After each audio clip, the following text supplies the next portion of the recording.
can't dance, I gotta get the loo.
Let's move on.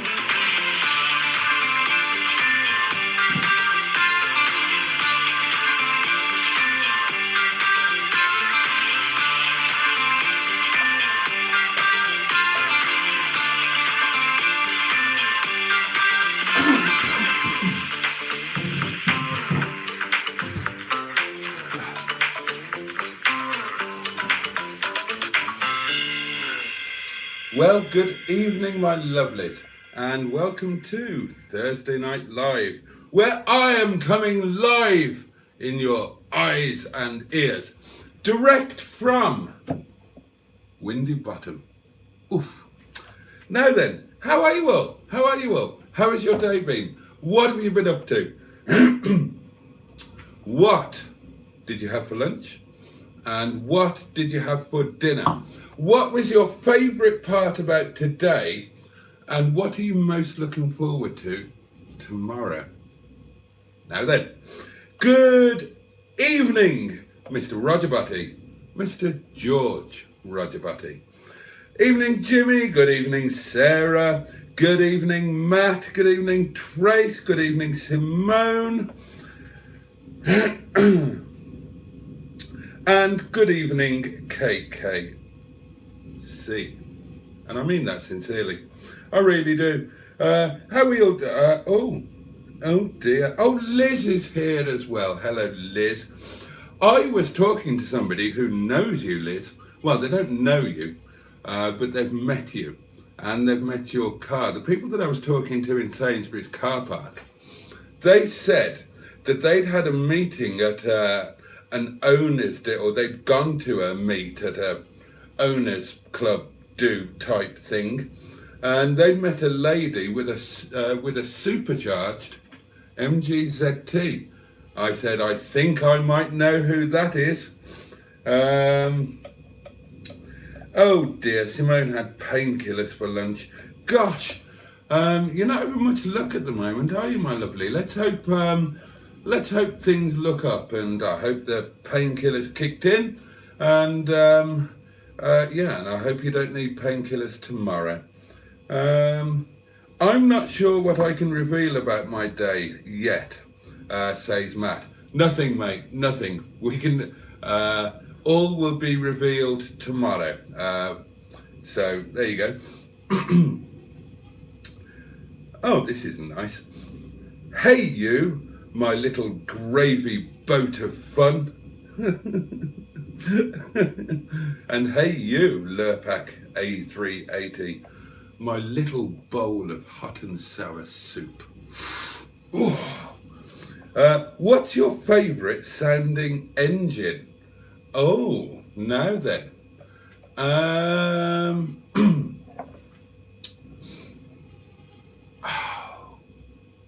Well, I'm a bit of a sucker for a Howling V12, and I quite like a refined, laid-back V12, as you'd find in the XJS or XJ12.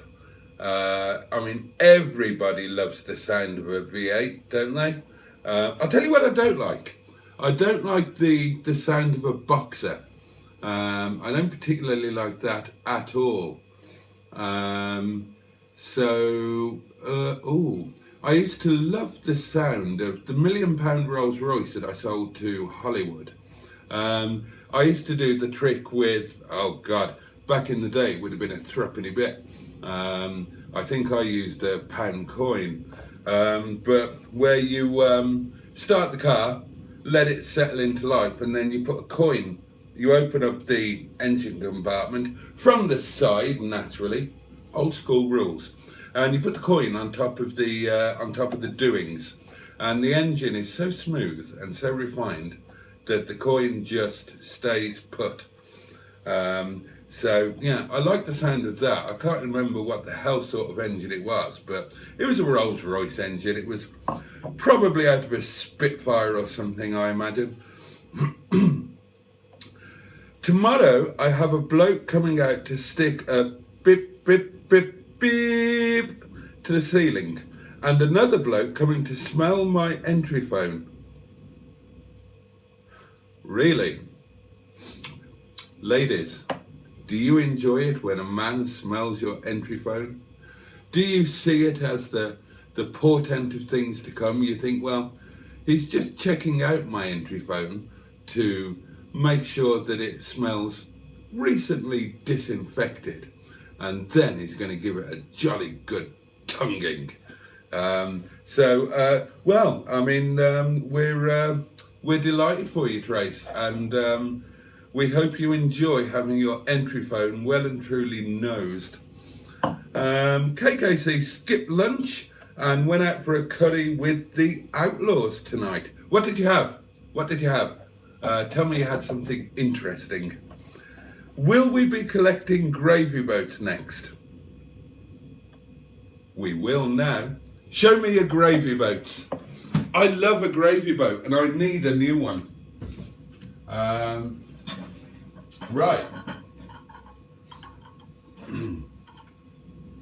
Now, this is my entertaining gravy boat, and it is chippered.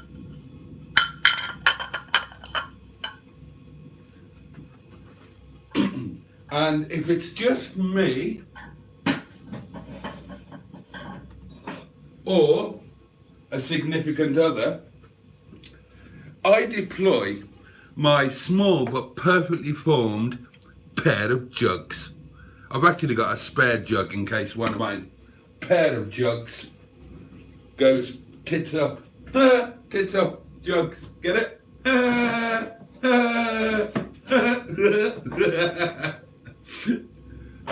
But I do love a gravy boat. My favourite gravy boat was a Denby one that I had as part of a full Denby dinner service. I can't remember which service it was, what it was called, but it was like the bluey one with a hint of green. And my youngest stepdaughter loved that dinner service. And when she moved into her first house with young Bob up and down, her first serious boyfriend, I gave the service to her as a present. And when they split up and she came back home, she said, "Do you want it back?" And I said, "No, darling, you keep it. And one day when you've got your forever home, you'll have it then." And hopefully she's still using it. Well, hopefully she is using it now. Obviously, I don't have any contact with any of my kids, stepkids. I mean, you know, they were my kids. Technically, stepkids, treat them as my own. But I understand that she has had a child. So if it wasn't for the divorce, I would have been a granddad. Or I would have been a cool granddad. And I would have been a Welsh granddad. So I wouldn't have been a granddad. I would have been a Bampy. I would have been a Bampy, and I would have loved being a Bampy. But yeah, let's get obsessed over gravy boats as well. Everybody should have a gravy boat, right? You should all make your own gravy. None of this granule crap make your gravy, and it should go into a gravy boat. So tell me if you have a gravy boat, and be honest, do you actually use it? And who makes their own gravy, and who uses that dreadful salty instant stuff? Cheers, darlings. Oh, and hashtag save Bella. Save Bella. I'm taking that so personally. It's because it's me. It's stupid, but because he messaged me, I now feel total responsibility for that car's well-being. And don't tell anybody, but if nobody rocks up to take it, I'm going to save it somehow. I don't know how. There've been a few suggestions. Ideally, what I'd love to do would be to crowdfund getting it rescued, getting it fixed, getting it MOT'd, and then just give it back to him as a present and say, here's Bella, you love her, you've spent more money than you can afford on her, you've been ripped off, there's no better home for her than you, here she is. I'd love to do that. And if, you know, I might find a way to try and do it, if a suitable home doesn't come up. But if I had the money sitting in the bank, then I would do that tomorrow without hesitation. I'd be on the phone, I'd be sorting out mechanics, and I would just get that car done, and then I'd give it back to him, or them. He mentioned them, so I assume they're at least a couple, if not a family. Excuse me. Ivor Spotty Botty is with us. Good evening. Simone has an Oh, well, this is awkward. Excuse me, my loves. Hello, Bernard. I'm fine. I'm in the middle of a live stream. I'm talking to people right at the moment.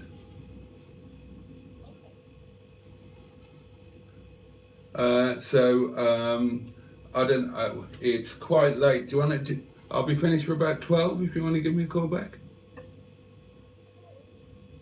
Are you okay? Good, yeah. All right, love, I'll speak to you in a bit. Okay, bye-bye. She's pissed. Where did I get to? Oh yeah, Simone has an injured upper trapezius muscle, an old injury from 1999. And Mr. Spotty Botty says nothing beats the sound of a throbbing, meaty penis. He didn't say penis, he said V8. I'm just being a bit of an arse. Ron McCulloch is with us, and that's fantastic. Oh, Tracy's entry phone was smelling like electrical shortage today. I think, my lovelies, I think that Tracy has been possibly misusing a marital aid of the electrical variety.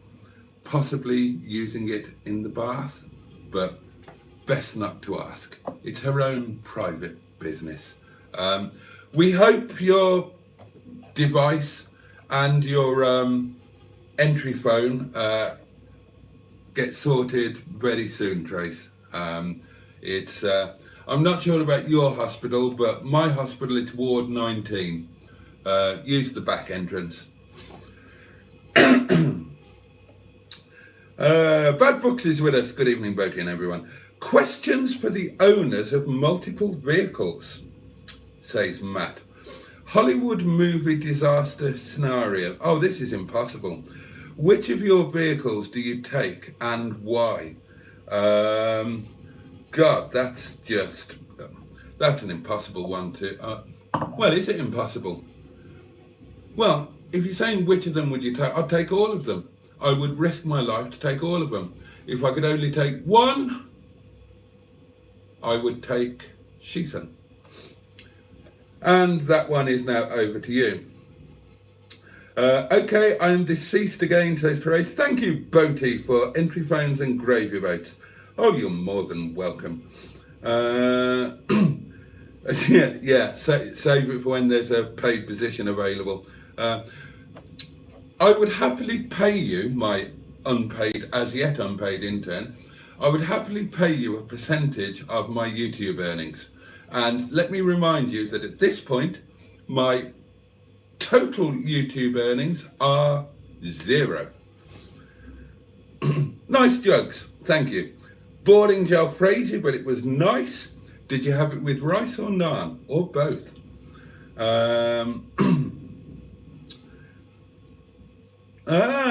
Right, yeah. Oh gosh, the Great Exhibition of 1909. My jugs are mismatched. One is bigger than the other.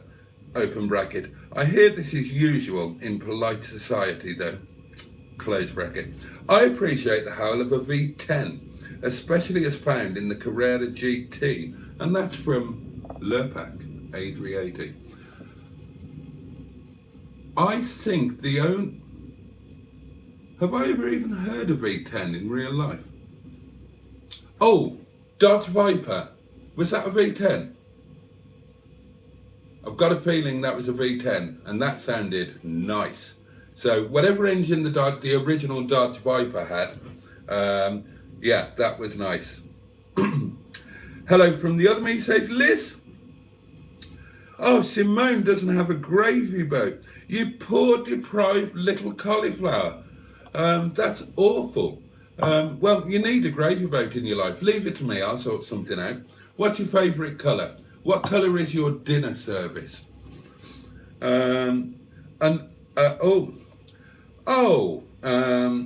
Tea was homemade bacon, leek, broccoli and cheese pasta bake, says Bad Books. Oh, and a very big congratulations on 2,000 subs. Thank you very much, Ivor Spotty Butty. Very soon, I should have 1 subscriber for every year since the birth of Jesus Christ. That'll be something to celebrate, won't it? Unused gravy boat in Eternal Bow, no less, says Liz. So, old school. Definitely old school, but why is it unused? You can't be having an unused gravy boat. What are you doing? How are you getting the gravy onto your Sunday lunches, Liz? Or, you know, wherever else you deploy gravy. I mean, oh, don't tell me you're one of those awful people who make instant gravy in a plastic jug like some ghastly episode of the Royal Family and pour it onto the... Oh, no. Retro Bisto gravy jug for daily use and 2 times Royal Worcester gravy boats for treat. That's from KKC. And I thoroughly approve of every single sentiment that you have so beautifully expressed there. Do you eat any seafood at all? Not even sushi? No, nothing. No food, no seafood, no sushi, 0, zip, zilch. The nearest I ever get to it is a packet of scampi fries, which I'm actually quite fond of. That's a great snack. When I was driving from, or when we were driving from the house in Chesterfield to the cottage in South Wales, or vice versa, and it's a long old journey that, we used to stop at a particular garage, and as a treat, we had a packet of scampi fries each. Oh, those were the days. I too would have liked to get it fixed for him, says Matt, but I don't have the money myself, nor the access to people who do. But it is possible we could get something done within the community. Yeah, what would we need? 1,000 people giving £1 each. How's about that? You know, who wouldn't give £1 to a bit of a sob story? We'll see what happens, but that would be the thing that I would automatically want to do. Get it fixed for him. as a community thing, but I wouldn't want anybody putting their hand in their pocket and coming out with big lumps of money, because that's not what it's all about. I would prefer the challenge of getting 1,000 people to all donate £1 each.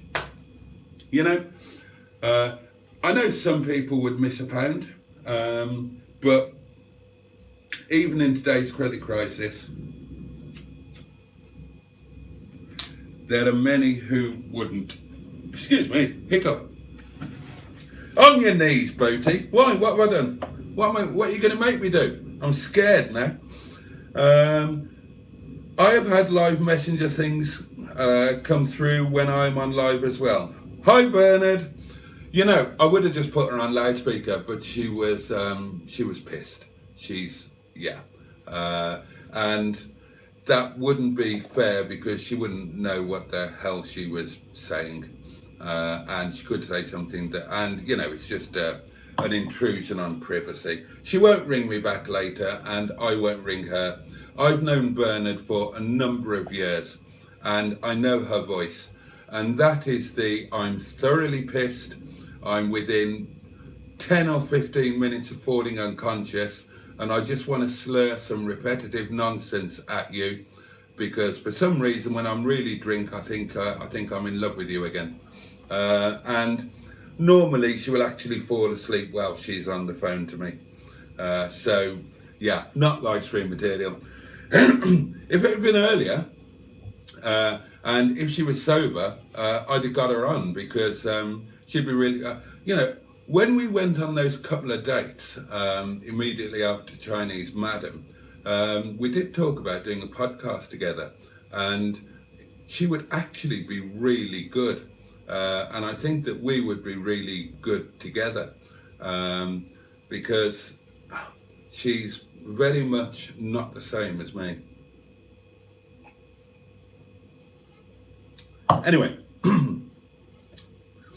got 3 old family gravy boats, says Bad Books, and the outlaw got us a thermal gravy boat for Christmas.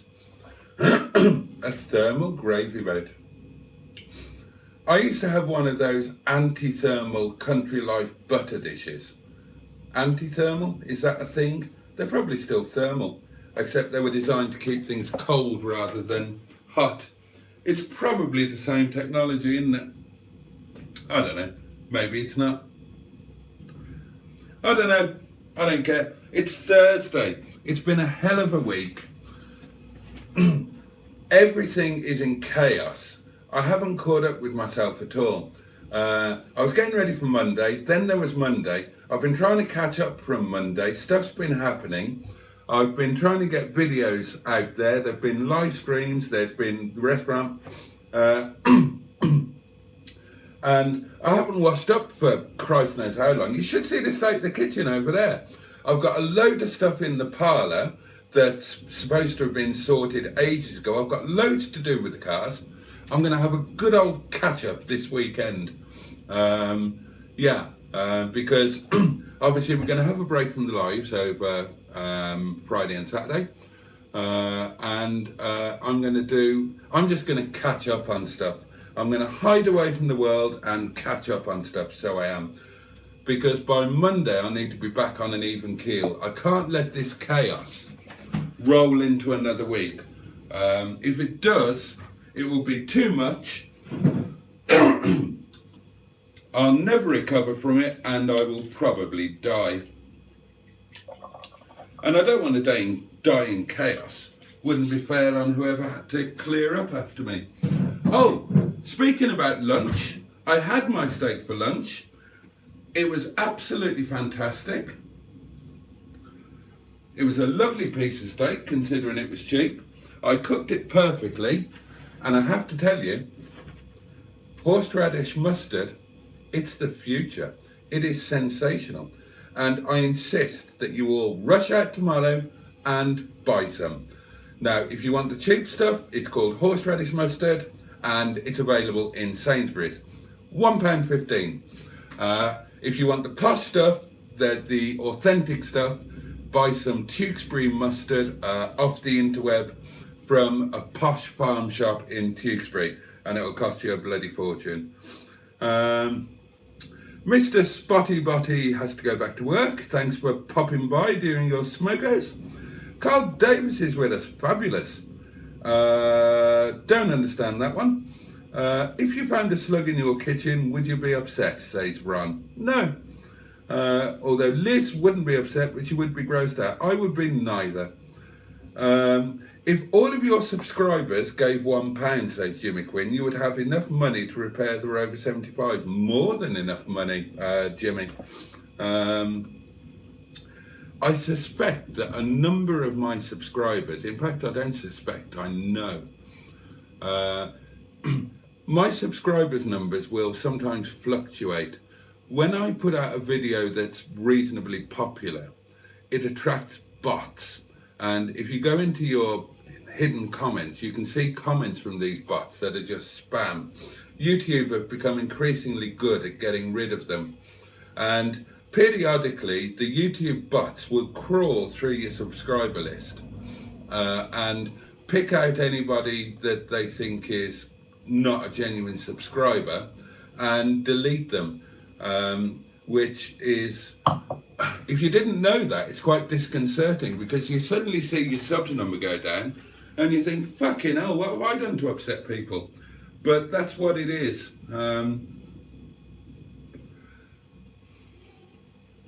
So I can't guarantee that every single one of my 2,000 and however many is now subscribers are absolutely genuine. I know for a fact that some of them are in the very early days, when I was really struggling to get above like 10. The guys in the restaurant all got their family and whatnot to subscribe to this YouTube thing. So there's probably about, oh, God knows how many, just random Nepali people who are subscribed and probably never watch a bloody video, and if they did, probably wouldn't understand what the bloody hell I was arsing on about.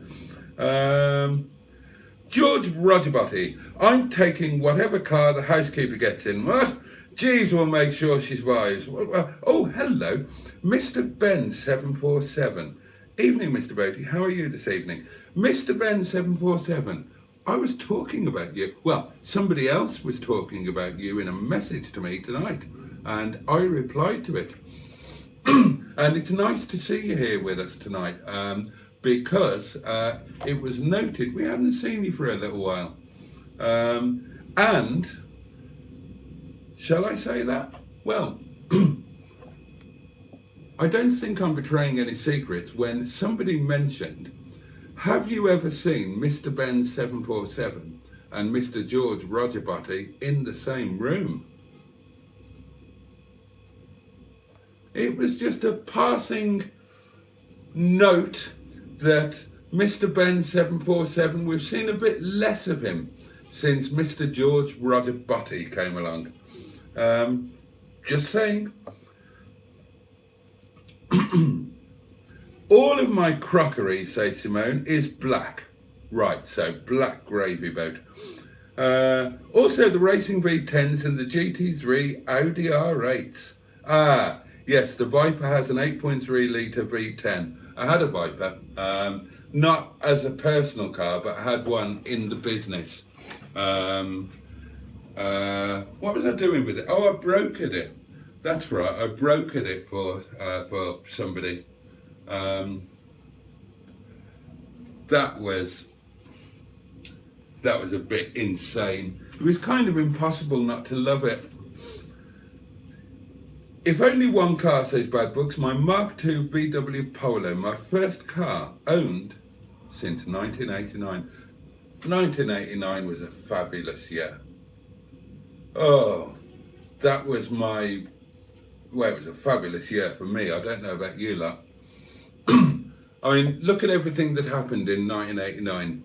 One of the best Tours de France ever, where Mr. Lamond beat Monsieur Fignon by a mere 8 seconds, having battered him in the final time trial, somewhat unfairly, because Lamond was using tri-bars, which Cyril Guimard and System U thought might be illegal, so they didn't risk using them. And also, Fignon made a massive mistake putting a disc on the front. Shouldn't have had a disc on the front on that day. There were too many side winds. I would never have written a disc on the front. Plus, he had a cyst the size of a cricket ball in his groin, which doesn't make for comfortable time trialing. But that all happened in '89. There was some fantastic music in 1989, and I hit my sporting peak. 1989 was by far my most exciting and successful year, where I did things that I never thought that I would do. And I did them. I mean, it was partly the fact that I'd been, training for 15 years. Well, 13 years anyway at that point. But in 1988, I got fed up with being almost there, but not quite. Being good, but not great. Being, international class, but not being the best in the world. And in '88, I decided that for once in my life, I would put in a mad winter. So I didn't have the month's break after the season end. I just went crazy. I put in so many miles. I had such a stock of miles before any sort of speed training started. I got down to a ridiculous weight. I was under 13 stone, and I'm 6'5", and I was muscular then. And I hit 1989, and I was flying. There's a thing in the pre-season in cycling, don't know if they still exist, they always did, called reliability trials. And in theory, it's just a way of getting some miles in before the season. And all you had to do was ride from a set point to another set point and back to the original set point within a particular period of time. And there would be like 3 separate standards, for the ordinaries, and then a medium, and then a super quick one. And I always used to do the reliabilities, but if you ever did the gold standard in a reliability trial, forget about it being a reliability trial. It was a full-on road race. That was the way that it was treated. And I was so stinking fit at the beginning of '89, I was untouchable. I was absolutely untouchable. Even the hardest one, Worcester-Ludlow Worcester, which crucified me. It always crucified me, some of the climbs. I was absolutely flying. And in fact, in my own club's reliability, which was Redditch, Cheltenham Redditch, I had my own club shouting at me because I was stretching them out so much before we even hit the turn. And it was ridiculous. Even early season, the pedals were just going round on their own. It was like bloody magic. And then I went to Europe, and the thing I really remember was two events coming right towards the end of the season. And in the one event, we climbed the Witch Cutting. And the Witch Cutting was something that it held the demons for me, because it was part of a training route that we used to do. And I always grovelled like hell up the Witch Cutting. It was just that bit too long to be treated as a power climb. And climbing hills on a bicycle, it's all about power to weight ratio. And up until '89, I always carried a little bit too much weight. And believe me, a small amount of weight makes a massive difference. And I used to grovel up the Witch. I can remember many times where I would literally grind up it on a 54-inch gear, 42/21. And that was the kind of climb it was for me. And suddenly in this event, And I can remember it because the witch had been used in the Kellogg's Tour de Britain, and when we rode it, all of the names and everything were still painted on the road. That's a thing. Cycling fans paint the names of their favourites on the road of mountain climbs. And without realising there was a preem. A preem is a special spot prize. There was a preem at the top of the climb. Now, normally, climbing the witch, I would be hoping to lose little enough time that I would be able to regain the time and get back onto the bunch on the descent. Because like most bad climbers, I developed the skills to become an amazing descender. There were skills that were developed out of necessity, really. But I was very flexible, so I was able to become very aerodynamic on the bike. And I always had excellent bike handling skills, so that all helped. And suddenly we're climbing the witch, and without even realising what I was doing, I put it in the big ring. I put it in the big ring about half a kilometre from the top, and went for it and won the preem by a country mile. And it was like an out-of-body experience. I couldn't believe that I was doing that. And I won't bore you with much more. The other event was a 25-mile TT on the R25/7, and it was an insane day on a mad course. The course was mostly the dual carriageway from like Usk to Monmouth, and then the turn was going through the Monmouth tunnel, and then over the tunnel and rejoining the dual carriageway. And anybody who knows that road will know that it's a continual downhill slope heading towards Monmouth and an uphill slope coming away from Monmouth. And all the way to the turn, which is very slightly downhill, I'm struggling to keep up evens, which is what we call 20 miles an hour. You know, I'm doing like 21, 22 miles an hour. And I'm thinking, what's the matter with me? Am I ill? Am I on the worst day of my life? Why am I struggling to do this sort of speed on the downhill bit? What it was the most insane wind, the most insane headwind. And God almighty, I ground my arse off getting to the turn in a reasonable time. And I was catching people, so I knew I was doing okay. And then suddenly hit the turn, got the wind up my kilt. And again, that was a surreal out-of-body experience heading back on the 12 mile or whatever it was to the finish. I had, any of you know cycling or bikes, I had 5611 on the bike, a ridiculous gear that nobody should ever use. 56 tooth chainring at the front, 11 tooth cog at the back. A stupidly large gear, especially for somebody like me who relied on souplesse. You know, I did my training on a bloody 76-inch fixed. I could easily, without thinking about it, spin my legs at 130 RPM. So to have that gear on was mad. I don't know why I had it on that particular day. I think it was because there was a ski slope start and I knew that it was all downhill to the turn. And I'm spinning out this 5611. I'm heading up this hill at like a steady 36, 37, 38 miles an hour. I'm going like a train. I'm reeling in people ahead of me. Oh, it was mad. Crazy day. Why am I telling you all about that? I've got absolutely no idea. Sorry about that. For tea, I had salmon with green... Thank you. Thank you. I hope this is important. Oh, Beards and Bangers wants to know which car he should take to POL. There we are.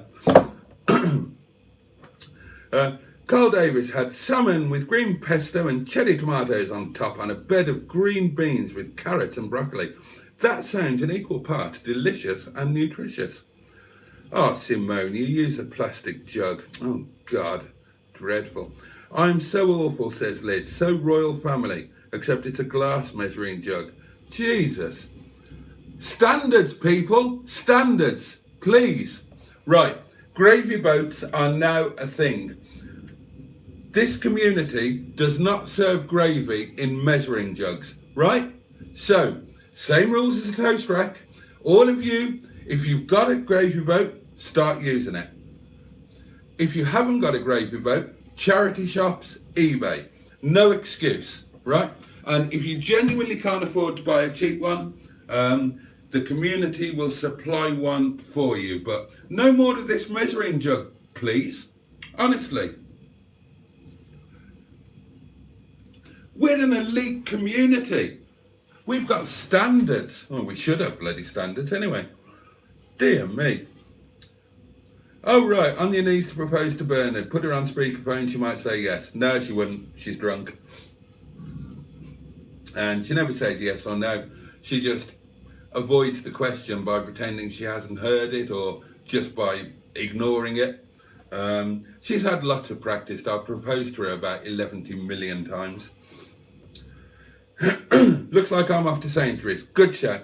Horseradish mustard really does sound like the future. Try it. I don't really eat mustard apart from at McDonald's. Yeah, that's not mustard. The only other time I tried it, I was about 6 and 7 and my older brother gave me a teaspoonful of it. Mustard is a fabulous thing and you're a grown-up now. You don't have to eat a teaspoon of it. You can deploy it properly as a condiment on some perfectly cooked rare beef. And yeah, McDonald's serves that hideous stuff that's generally called American mustard or whatever. I tried mustard, says Simone, I didn't like it. Well, you should. Had my first spam bot the other day, says Grace, felt quite proud. I thought it was worth spamming comments for. Matt doesn't eat crab, and he doesn't think his brother liked him much as a kid.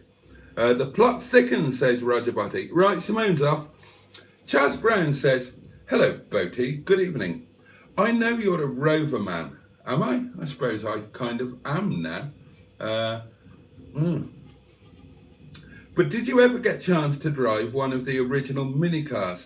They were such fun back in the day. Hell yeah, I've owned many. I learnt to drive in my mother's Mini on a field on Bidford on Avon. My first serious girlfriend had a Mini Clubman that had so many holes in the back floor that, oh, dreadful now, I wouldn't do it now, littering, but you could just put your rubbish. You know the door pockets in the back? They had no bottom to them, straight through to the road. You could just put your rubbish in the door pocket and leave it there. You could have had a poo in the door pocket. I wouldn't recommend it though.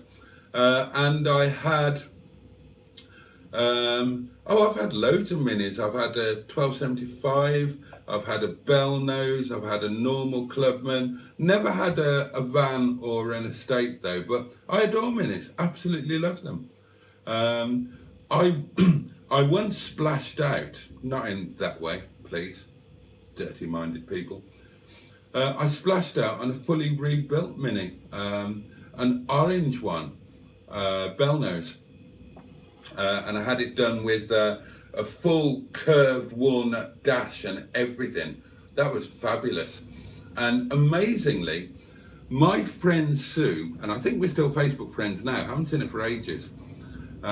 Sue was originally married to one of my teammates, a lovely guy called Oliver Braithwaite, who I adored. He was good on a bike as well. He actually joined the army and ended up having he had a bit of a breakdown, bless him, PTSD and all of that from being doing something horrendous out somewhere. But anyway, Sue, they did split up, but I became, I kind of stayed friends with, I don't know what happened to Ollie, but we didn't stay friends, which was a shame. Wasn't my doing.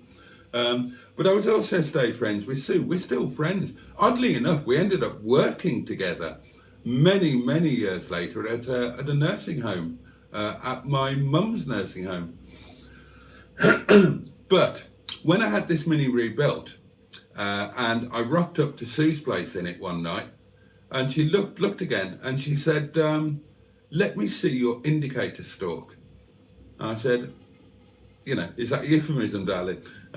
She said, no, I want to see your euphemism, not your euphemism, I want to see your indicator stalk. And she looked at it, and she said, I knew it. The indicator stalk was upside down. She said, this is my old car. This is my old car. And yeah, amazingly, I'd bought her old car without knowing it, and it had just been, rebuilt and uprated with this, that, and the other. And I blew the engine up on that, coming back from Wales with Donna and driving at a ludicrous speed down the M50. I think I was basically trying to beat the land speed record in a slightly tuned Mini. I was doing something ridiculous and blew it up.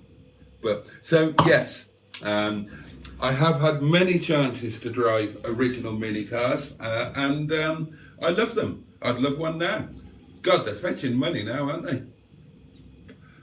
Now I have got a question to answer that was sent in by somebody.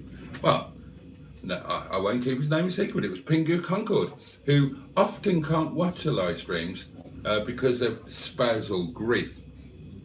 What with them being late and all. But he always catches up on them. So he's asked me a question which I shall answer in due course. I want to get through these comments. And the question is, how, when and why did you start working in your restaurant? And that's a good question, and I will tell you. Well, I never. Me, George Rodgerbotty, perish the thought. What? Says Mr. Ben 747. Oh, is it really you? This switching between accounts is getting frightfully tiresome. Well, no, I don't know if that's a cunning double bluff or not. I don't know if you are Mr. George Rodgerbotty, or if this is just a cunning double bluff. And it's actually a triple bluff, Mr. Ben 747, because I've got no idea who you are. To the best of my knowledge, we're not Facebook friends or real life friends or anything. So you are doubly or triply a man of increasing mystery. Can we get him off cycling and back onto gravy boats? People are unsubscribing. I only mentioned 1989, not cycling, and it set him off. Look, I've got a mind like a dropped hose. You mentioned 1989, you're bringing back past glories. I'm going to relive them. Sorry about that. Look, it can't all be gold. It can't all be gold. I've got no script. I just talk about things that come into my head, and they won't always be interesting, and they won't always be appropriate. That is the joy of a live stream. You want me to witter at you for an hour every bloody night? You've got to take the rough with the smooth, my lovelies. Now then. Anyway, I've told you about the steak. The mustard was fabulous, and I've got a very special staff curry. Oh, with the most amazing naan. My chef insisted, I tell you, that I show you this naan bread in tonight's live stream that he made for me. Now, full disclosure, I did not make this naan. This naan was made for me by Ram, and he wanted me to show it to you. And there it is. Look at the size of that bastard. There it is in all of its magnificence. So there you go, Ram. And that is, oh, can't resist that. Lovely. Oh, can't wait to get outside of that. And that is a special us naan. That we don't often have naan ourselves, because, and I hate to tell you this, a naan is not a healthy thing. You would not believe how much sugar and salt goes into a naan bread. So we normally have roti, which has got nothing bad in it. It's just flour. It's flour and water, effectively. Maybe a tiny pinch of salt. But yeah, naan has got. God Almighty! If you knew what goes into making a naan, the naan dough, fucking hell, you'd never be out of shape if you were responsible for making naan dough. It is one of the most physically demanding things that you can possibly imagine doing. We make it in something like a bloody great big dog's bed, and kneading the naan dough. Oh, you're punching the absolute crap out of it. And you have to use your body weight. So you're on your knees, you've got your dog basket down on the floor, and you're going in like that. And if you've never done it before, you wouldn't last 5 minutes, I tell you. Naan's a tricky business. And then there's that hurt. And then there's the business of the tandoor. You try putting a naan in a tandoor, right? You've taken your dough, you've floured it, you've rolled it out. Depending on what sort of naan it is, you might have put garlic on it, or put cheese in the middle, or peshwari or keema before you roll it out. So you've rolled it out. You've done the slappy to stretch it. You've got your naan cushion, and you've shaped it onto your naan cushion. What you've got to do then is you've got to get it in the tandoor. And a tandoor, if you don't know, is a cylindrical, tall, vertical charcoal oven. And it is hot. I'm telling you, it's hot. And you've got to get your hand and arm inside that tandoor, down in it, to whack the naan onto the side of the tandoor and quickly smooth it out. Well, easier said than done. You need a high pain threshold. And if you've ever wondered why I haven't got much in the way of hair on my arms, that's bloody why. That's my tandoor arm. Go in there with a hairy arm, you can smell the singeing from half a mile away. But yeah, so I've got that naan for supper. I won't eat all of it. I'll eat about a quarter of it, and the rest will go in the fridge. I'll get 4 meals out of that naan. Because it's, I can't eat a whole naan. I mean, I could eat a whole naan quite happily. But knowing what goes into it, I choose not to. I love a naan as a treat, but a little of what you fancy does you good. So I'll normally have a quarter of a naan with my curry and rice. Now, Chinese madam became very enamored of naan breads, and they loved her at the restaurant. They absolutely adored her. They just wanted to shower her with. She did actually work in the restaurant for a little while. Didn't last too long though. Her problems with working in the restaurant was the working hours were too long. She thought it was ridiculous that somebody could be expected to work for 5 hours at a stretch. She thought that was insane. The pay was laughable, and that was it. So she didn't last too long, but she liked being in the restaurant because she liked the people. And they used to feed her, and she was very she used to have a whole naan bread for breakfast, and there was nothing of her. Tiny little thing she was, like size 6 or 8, and she had wolfed. She could eat like nobody's business. She was like a remorseless eating machine. I'll show you a photograph. I've got it on my Facebook somewhere of her. No, it'll take me too long to find it now. But there's a photograph of us in a restaurant, and I've got a bowl of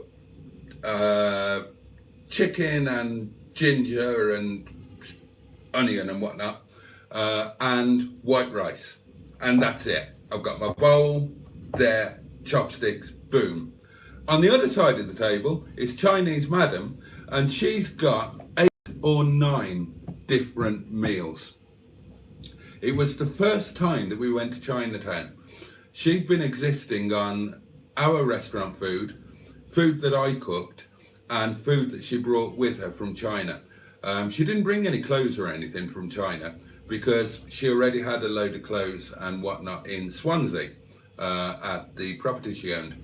So when she came back from China, her whole luggage allowance was taken up with food.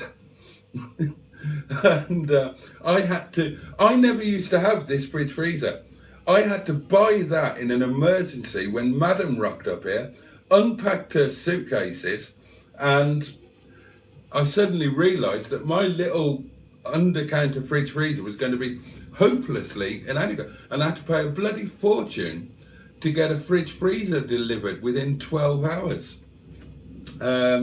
So the first time we went to Chinatown, and we went to an actual proper Chinese restaurant in proper Chinatown, so zero English spoken, zero English anywhere to be seen, none of the stupid English dishes that you get in Chinese takeaways and normal Chinese, proper Chinese. And you've never seen anybody so happy. And she just ordered all of her favourite foods. And I'll show you the picture. There's just a table full of them, and this tiny little Chinese girl there. And I said, for fuck's sake, I said, dumpling, seriously? What you? And she said, oh, I take home what I don't eat, keep it for tomorrow. She just ploughed through it like nothing you've ever seen. She was a remorseless eating machine, that woman. Oh God, you started corpse swap. Oh dear.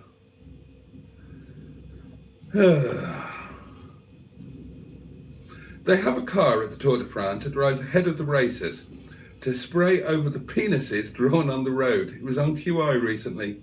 They make them look like butterflies and something else. Oh dear. Stephen S. Paul is with us. Fabulous. Hashtag Save Bella. Signed mustard photos, £5 each. Boaty can windmill at 130 RPM. Is he on about a chopper or a grifter? I had a chopper, says KKC.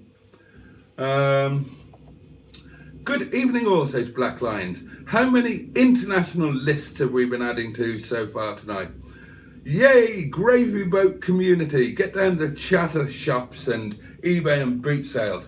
Find the worst and most wonderful and show us your jugs. That's the hashtag. Hashtag show us your jugs. Oh yes. The Kenjoji is with us and says hell no, hello, hell no. Surely at 130 RPM I'd have burnt my bollocks. No, because no bollock burning, because I applied chamois cream to my racing shorts. And another little known fact, right? If you're racing and you're putting in proper effort, and I mean the sort of effort where you're on the verge of death, you're either on the verge of or you're in full oxygen debt, then your body desperately tries to deliver the oxygenated blood where it's needed most and takes it away from anywhere where it's not needed. So when you're in full flight, your bollocks and your little chap completely disappear from sight. There's just a little fold of skin showing where they once were. They just retract themselves, they disappear. I don't care how well endowed you are, it goes. You probably didn't need to know that. Show us your jugs. Yes, I have been triggered. Mustard is a fabulous thing, you heard it here, folks. Don't listen to the haters, says Lurpak A380. I love your cycling stories. I understand, being a former athlete myself. Oh, what was your field of prowess, Lurpak? Do tell me, and I'd love to hear your stories. Please drive something else besides Rover. Yeah, I haven't got a problem with that. I'll drive anything. I do. I drive a couple of MGs too. Yeah, well, I had a 1966 Mini Cooper, 3 minivans, a 65 Mini Cooper, and a 2006 Supercharged Mini, and that's from Jimmy Quinn. Right about here. I have a 1986 Rally Record Sprint, says Bad Books, and a 1981 Rally Rapide. Now, I might be wrong, but as I recall, the 86 Rally Record Sprint, wasn't that the black and gold one? Black frame with gold componentry. Tell me if I'm right, tell me if I'm wrong. I love this cycling stuff, said John Moretzi. Keep it up. We do love the rough as long as you can take the ribbing. No, I don't care. Oh my God, that, says Trace, is a naan bread. Would you like my postal address to send it to? Making a naan in the dog's bed. I may never eat them again. I didn't say it was a dog's bread. I said it was a massive, great plastic bowl that looks a bit like a dog's bed. It isn't really a dog's bed because it hasn't got the little cutout for the dog to clamber into. But it looks like, I was trying to give you an idea of size. And if you imagine a bowl, if you imagine a bed that you would buy for an Alsatian or a big old golden retriever, that's the kind of size of bowl you're talking here.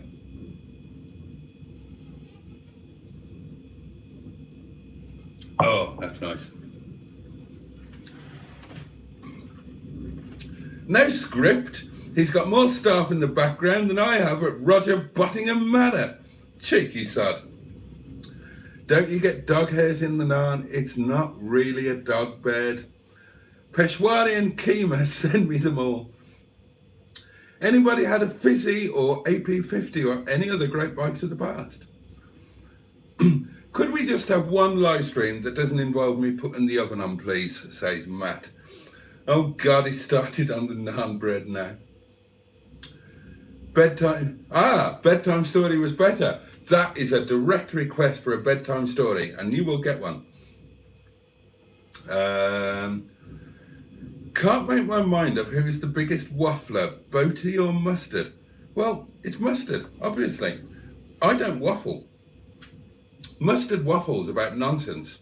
I don't waffle, I talk. Everything that I say is with intent.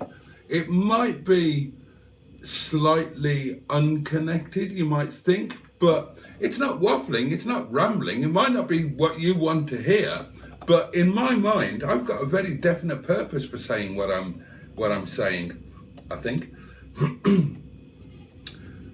Oh, totally jealous of people who can eat mega grub and carbs and never gain weight. Just watching this live stream has made me gain half a stone. I'm like, I feel your pain, Trace, I'm like that. I walk past the chip shop, I put on half a stone. Who is George Rajabati? Great title for a movie. Oh no, he did a hashtag sign. Don't freeze the wine. Oh, I was right. Yes, the 86 Record Sprint is black and gold with the Reynolds 501 frame. The 81 Rapide is in metallic green. Oh, and an upgrade 531. Double butted Reynolds frame. Yeah, 501 was gas pipe, sadly. It looked flashy, that bike. And I remember it because a kid joined our club who had one, and he had a little bit of talent, and we had to, and his family were really, really poor. Not that most of us were much better off. And we had to kind of club together to get him something decent because, you know, you can't do anything on a 501 with the level of componentry that it had. I don't mind a rally. I've had, oh, I'll show you another picture. Have I got it immediately to hand? I probably haven't, or have I? Hold on, bear with. Talking about rallies, I rebuilt quite an important rally, and I will make the effort here to show it to you. Hold on, bear with. Talk amongst yourselves. Give me some more abuse. Oh, I can never find photos on the iPhone thing. I can only really use an iPad. Albums, yeah, albums, and I'm looking for project builds. It'll be here somewhere. Ah, here we are. Now, where's the particular build? There it is. This is a rally that I rebuilt. Oh, you're not going to be able to see it, are you? Of course, the camera doesn't pick up another phone. I'll put it on the Facebook group. But that is a 1985 Tour de France Team Panasonic Rally Prologue bike, 753, built by my mate. No, you can't see, can you? Built by my mate at the SBDU in Ilkeston with, it should have had a full super record group on it, but they deviated and they put on Dia Compe, Air Grand Compe AGC 300 brakes. And I'll show you some of the project builds I did. I was so anal about doing it. They were rebuilt to the exact period specification, using new old stock parts from the period. So for example, that bike there should have had a royal blue Iscasel Tornado saddle, right? And so that's what it had to have. And I sourced a brand new old stock 1985 royal blue Iscasel Tornado saddle. Cost me about £1,000 just for the saddle. Crazy. And I went through a period of a few years where I rebuilt some really important bikes. I'll show you one other one. I know you're bored by this. I don't really give a toss. This one is hilarious. Have a look at this.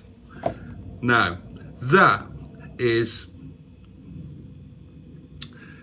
a Colnago Carbitubo with a 24 low profile with a 24-inch front wheel, right? Now, they were only built, there were 4 of them that were built, and they were built for the 1990 Italian World Team Time Trial Squad. And I had my heart set, and I knew that one of them was in my size. And I was determined to track it down. Now, it was ridiculous to use a 24-inch front wheel. They were called funny bikes, and they were all the rage in the early 80s. And by 1990, they were out of use. But they decided to use them in the team time trial so that they could keep a shorter formation with the smaller front wheel. The Americans in 84 did the same thing on the track in the team pursuit, but they took it one step further. And they used 24-inch wheels front and back, which was quite bizarre. But anyway, I was determined to track down this frame. So I had time, I had money, and I just drove through Italy looking for it. And amazingly, I found it in a little boutique, I can't remember the name of the town, in a little boutique. You know, I've been asking people, and I've been doing research, and I've been phoning everybody who I could think of, and I eventually tracked it down to this little place, and I bought it. It was just the frame and forks, and then I trawled around everywhere to get all of the period bits and pieces to build it back up as per original spec. So you're talking a Raval 24-inch front wheel, rarer than hen's teeth, an early, very early 8-speed Campag record Grupo with titanium seat post, Rolls titanium saddle twat, Chinelli Tempo bars, and I had this in my personal collection. I had a collection of about 20 that I'd all built myself. I eventually sold this one to for a lot of money to a kind of half shop, half museum in Canberra, Australia. All of the bikes, all of my build bikes, they all went to museums or went to be display items somewhere or other, and they're featured in loads of magazines and books. They're important bikes, and sometimes when they're featured in articles, people actually mention me and the fact that it was me that built them. Most of the time they bloody don't. But anyway, I know you didn't want to know that, and I don't care. It's Thursday. I'm going to make Thursday a me day. The last podcast, the last live stream before the break, I'm going to make it a me one where I talk about whatever the bloody hell I choose. And I don't care if you do corpse swap or unsubscribe. You crack on. Let's see. Oh. My auntie's ex-husband was in the Olympics in 1980 for cycling. I don't know much about him. Thought I'd join in with the cycling chat. His name was Lloyd Binch. Ah. Now that doesn't ring a bell. Oh, sorry, 1960. Is that 1960? Not 1980. My eyesight's terrible. Yeah, before my time. Oh, Lurpak. I was a sprinter, says Lurpak, A380. 100 and 200, plus a bit of long jumping. Only at national level, nothing to compare to your career. Hey, don't knock it. PSI had a Rally Mustang. Ah, right, 100, 200 and long jump. So, basically, you were Carl Lewis. I always had incredible admiration for sprinters.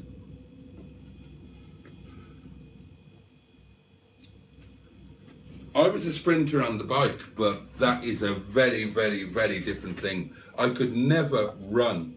I was always a terrible runner.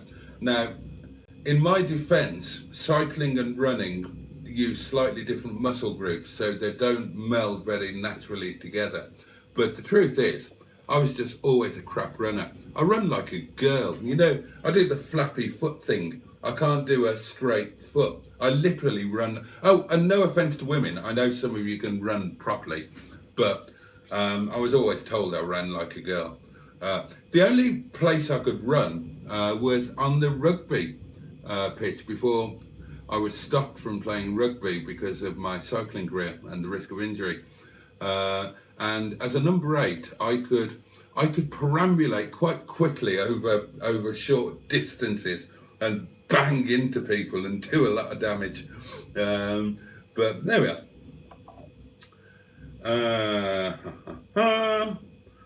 I was hoping Bernard might call back at midnight. No chance. I know that voice. That is unconscious within 15 minutes, Bernard. I've got a lot of history with Bernard. We might as well be bloody married. God knows I know her inside out. Well, quite literally.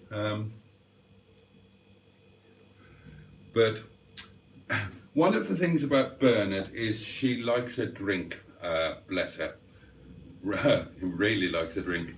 And yeah, that was very much drunk Bernard. Right at the end point of drunkenness, you know, we're talking basically incoherent and barely capable of understanding what's being said to her. So, no chance of her ringing back. If you want,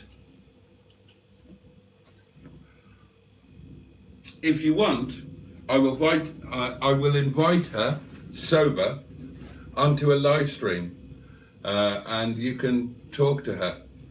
that that might that might actually be amusing. Team Rally, that would be worth a fortune now. Yeah, it was worth a fortune then, in fairness. Um, at the risk of boring you still further, when I was dealing in that stuff, I was responsible for a lot of price things. Let me give you an example. What I used to do, I used to buy things that were relatively scarce, but not commanding great prices. And I would buy all of them that were available in the world, literally. And then I would dribble them out onto the market at vastly inflated prices. And there would always be somebody, a collector somewhere in the world, who wanted them and would pay almost any price. And gradually that became their market value. I made a fortune out of doing it, and I am responsible for the inflated value of a lot of things. I'll give you the best example. There's a book called Wide-Eyed and Legless by a journalist called Jeff Connor. And it's a story of the first professional British cycling team to race in the Tour de France, which was the ANC Halfords team in 1987, which was owned by a lunatic called Tony Capper, who was the head bod at ANC, the delivery company. And he wrote this book about it, and it was a good book. It was a very good book, and I loved that book. And it didn't have a massive print run because it's a bit niche. And I bought every single copy of that book that was available anywhere in the world, and I didn't pay more than about £2 for a single one of them, and that normally included postage. And I can't remember how many I bought, but I literally bought every book that that survived and was for sale. And not just the ones that were actively for sale. I had adverts running everywhere asking for copies of the book. So I bought literally every one that was available in the world. And they owed me 50p, a pound, £2 each. This would be in the early 2000s. I sold every single one of those books for £100 each, and there were a lot of books. Nice profit. And as a result of that, the publishers spotted this and they reissued the book. And they reissued it with a slight update. And because the books had become so sought after in the market, thanks to me, he wrote a second book, a follow-up, and I hope he made a lot of money from it. I've never read it, but I used to do that with a lot of stuff. I did it with Modolo Kronos brakes and gear levers. I did it with Cinelli M71 pedals and various other things. Oh, look at the time. Never seen a bike like that Italian bike. You wouldn't.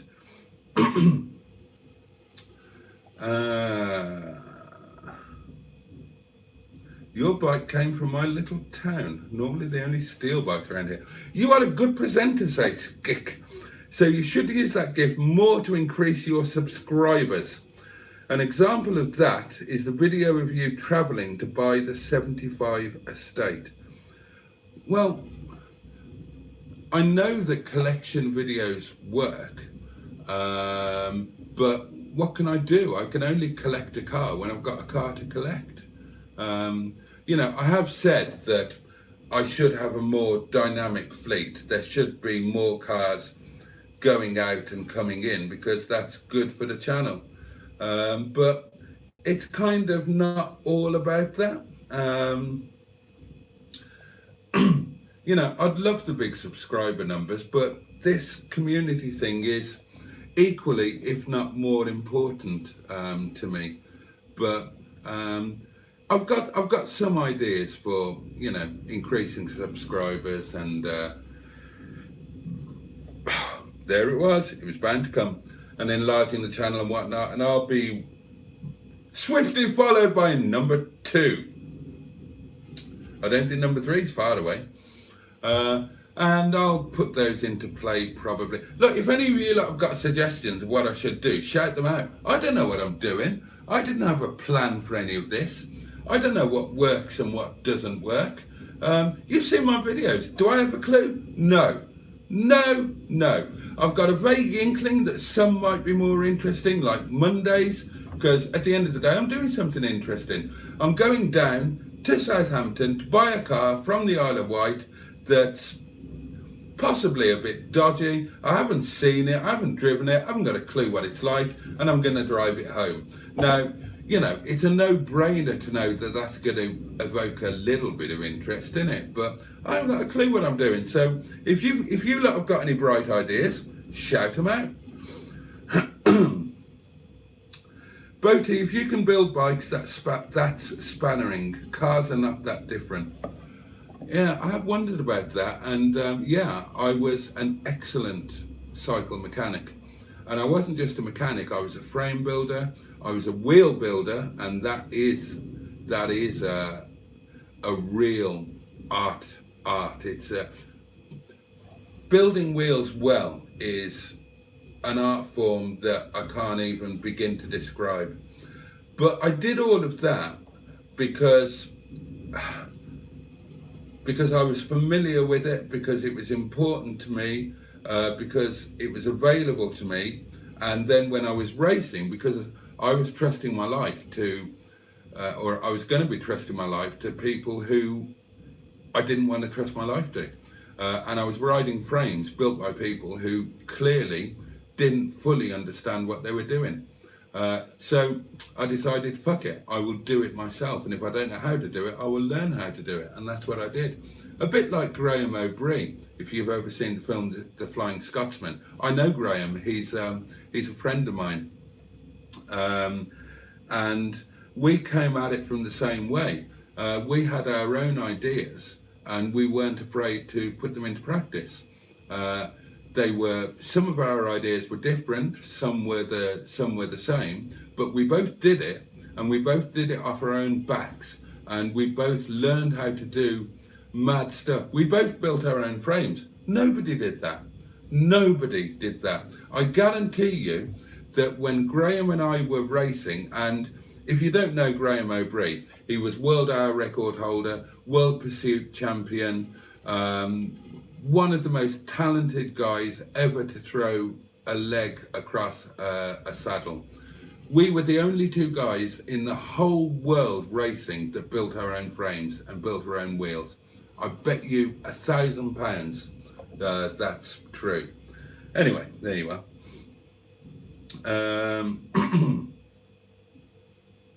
Hang on, where did I get to?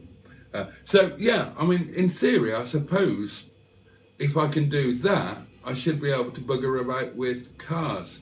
And oh, I'm going to try some bits, right? And you lot wanted me to try and do something, try and do a fix with your help, so you could laugh at me. Well, I've got a fix that needs doing. The aerial has broken on wet leg, right? And I like a gramophone. I like Radio 4. Even in a convertible sports car, I want to be able to listen to the Archers. So I need to fit a new aerial. I've got no clue how to do it. I'll stick it on a video tomorrow. Help me fit a new aerial to wet leg, please. And there you go. And you can watch me trying to do some, and I'm going to try and do more and more this year. Somebody kindly offered me a trolley jack and something else. And I will do more bits and pieces, because I should. if you're a car person, you should at least get your bloody hands dirty. So there you go. Do you have a copy of Fly Fishing by J.R. Hartley? No. Perfect eBay business there. Read the books. I did a lot of this back in the day. Oh, well, of course. Trace and I, that's where we met. We were both eBayists and we met on the old Power Washers board, didn't we, Trace? I can't remember what your eBay ID was and I can't remember what you flogged. You probably told me and I've probably forgotten. Had a drink since then. My friend did a similar thing with Renault Clio interior door handles. Well, you know, it can work with anything. If you create scarcity, then you can almost certainly create a market and you can set the market price. Restaurant game, yeah, I'll tell you about that. Last summer I found $11,000 inside a used tyre in the trunk of a 71 Plymouth Satellite I bought off an Indian reservation. I didn't say anything. Stephen S. Paul, you make our lives sound so dull. So dull. We want a little bit of your life. I bloody do anyway. My favourite early vids of yours were the bonkers one. Folding, does a pan boil, looking at an outside cupboard. Yeah, that was Bob, the imperfectly constructed palace of motory delight. We need to see more of Bob in the year ahead. Rainbow craft, that's right, rainbow on the boards, giftware and fun and novelties and things like that. Oh, and you also liked the bogs and bridges, etc. Boaties, bogs, yeah.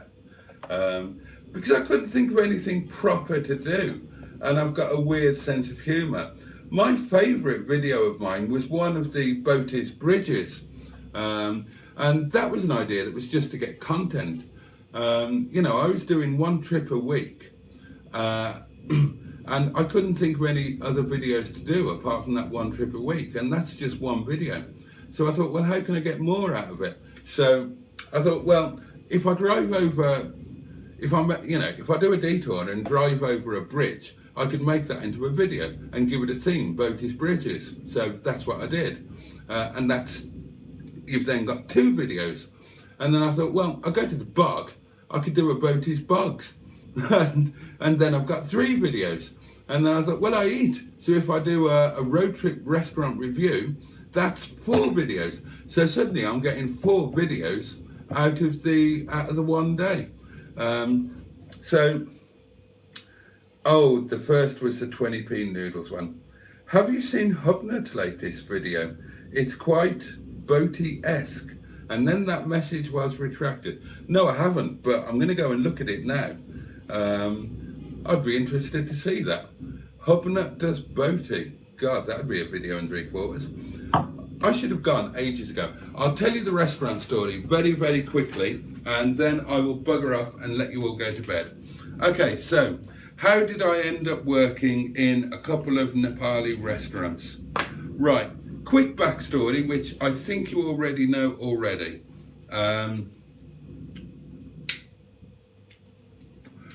I'll gloss over it just to make sure. So, I've frozen the wine. Oh, Hubnut was a bit better today. Right, is that because he was a bit boaty-esque? I'm going to have to watch this video, aren't I? Why don't you do a travelling trip in the caravan with mustard? We're going to. That was always on the cards. And the plan is that on the day the clocks go forward, we're going to do a trip and an overnight stay in the caravan and relaunch the joint channel. That is the plan. And we think that 2 hairy-arsed, middle-aged lunatics, a drunken priest and a hairy Paddington in a 2-berth caravan might just break the internet. Oh, Matt's off. Right, okay, restaurant story. Okay, I'm going to do it really quickly. Okay, so I was working for Sainsbury's, you know that, right? Uh, and you know I had quite a bad accident and broke myself, but didn't go to hospital, went on a date instead, went on the first date with Boo, tried to go bowling, tried to walk, tried to drive, didn't go to hospital on the day of the accident, carried on and did the rest of an 11-hour shift or whatever the hell it was, and did so much, and that wasn't through choice, they made me do it. Ended up, so not just the broken legs and feet and whatnot, knees, but a load of nerve damage and soft tissue damage. So that all happened, which meant that I was off work for however long it was, 6-7 months, something like that. Obviously, the saddest part about all that was that I was unable to get down and care for my father, and my father died of starvation, which is a fucking disgrace in this day and age. You know, the lack of care, the lack of support, and it wasn't for the lack of trying. I and all of my friends tried everything to get a support package in for Dad, and without going into all of the reasons, we just failed. He was written off by everybody. Every single team that was involved in his care found a reason to write him off. And then when he was eventually admitted to hospital because he couldn't look after himself, he was eventually discharged and just left to his own devices. Now, I did the best that I could to look after him. After the accident, I just couldn't get down, and sadly he passed away. And you know the story, I won't dwell on it. It was so long before he was found, he wasn't officially dead for months and months and months. They couldn't identify him. He hadn't had a recent GP visit. He didn't have dental records. And eventually, after God knows how many months, they did a DNA test with me as his only surviving relative, formally identified him, and eventually we laid him to rest at Redditch Crematorium in a service where there were 2 people there. There was me and there was Boo, and that was it. And that was kind of the hardest day of my life. When I said goodbye to Mum, it was a huge party day. Hundreds of people there, everybody celebrating her life. Dad, it was me, crippled, Boo, and an empty crematorium. And it wasn't even the proper crematorium, that was being all redone. And we were in a kind of marquee thing. And that was my goodbye to my dad. Anyway,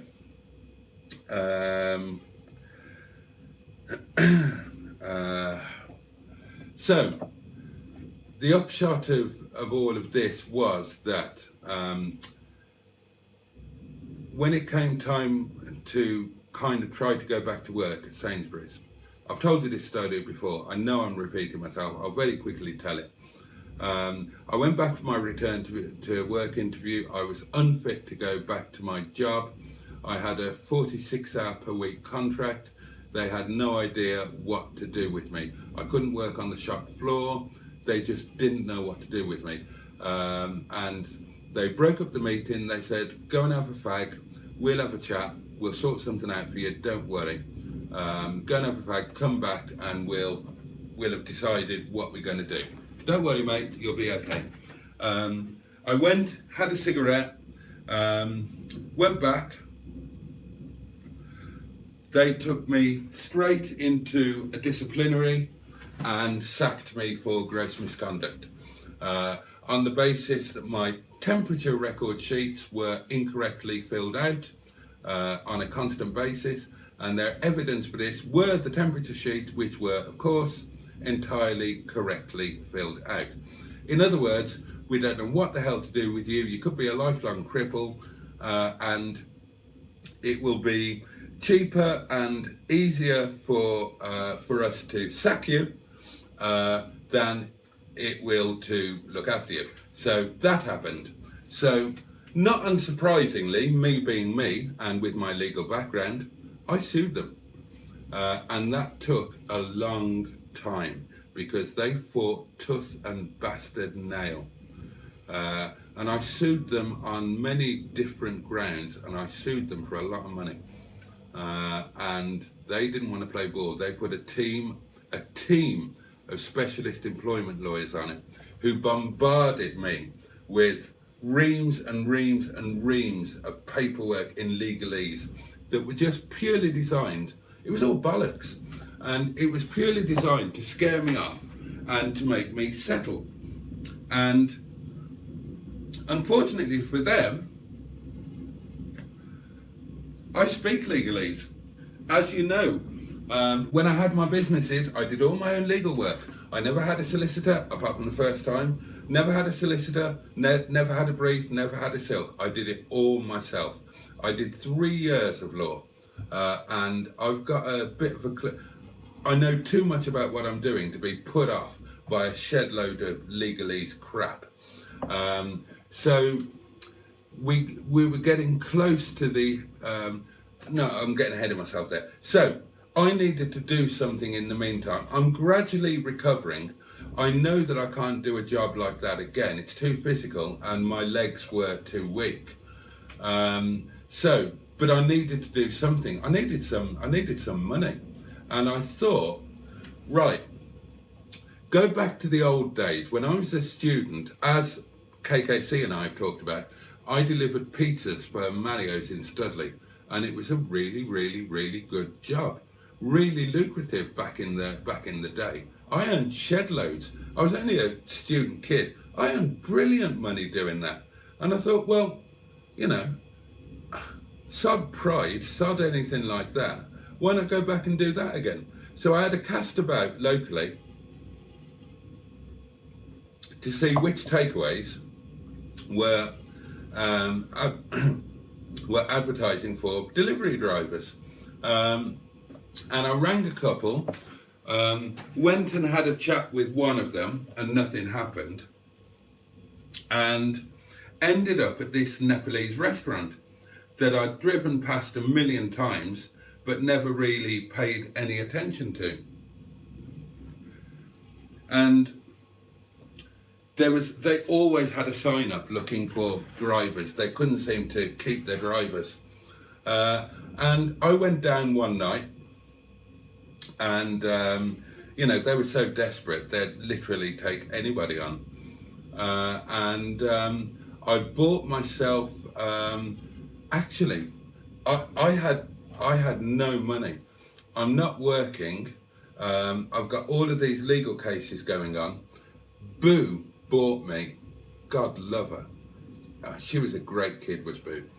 Boo bought me a little K11 Nissan Micra that I could use for delivering, because my car at the time was, my main car was my Lexus RX that was still hanging about from the days when I had a few quid.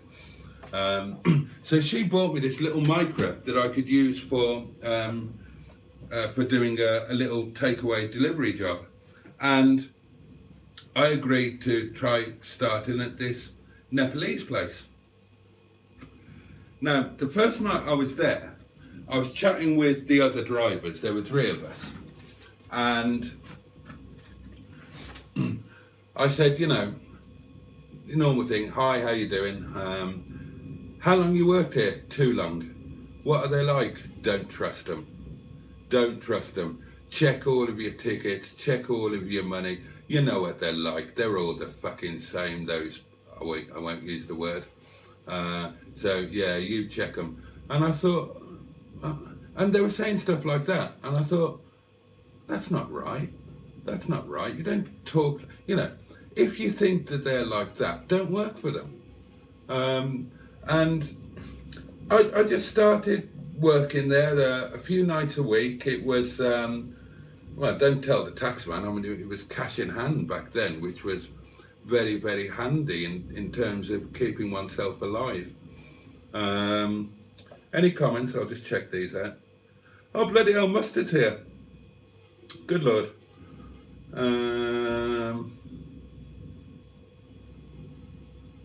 Good Lord. Okay, right. Hi, Mustard. So where did I get to? Yeah, so I'm working there a couple of nights a week. Now you got to remember, I'm a foodie. Way back in the day, before I got into cars, I ran a chain of pub restaurants. Um, I developed in later life. I developed more of an interest in food. So I was always going to be fascinated by a professional kitchen. So I wouldn't sit in the car like they did. They wouldn't go into the place. They didn't want to know.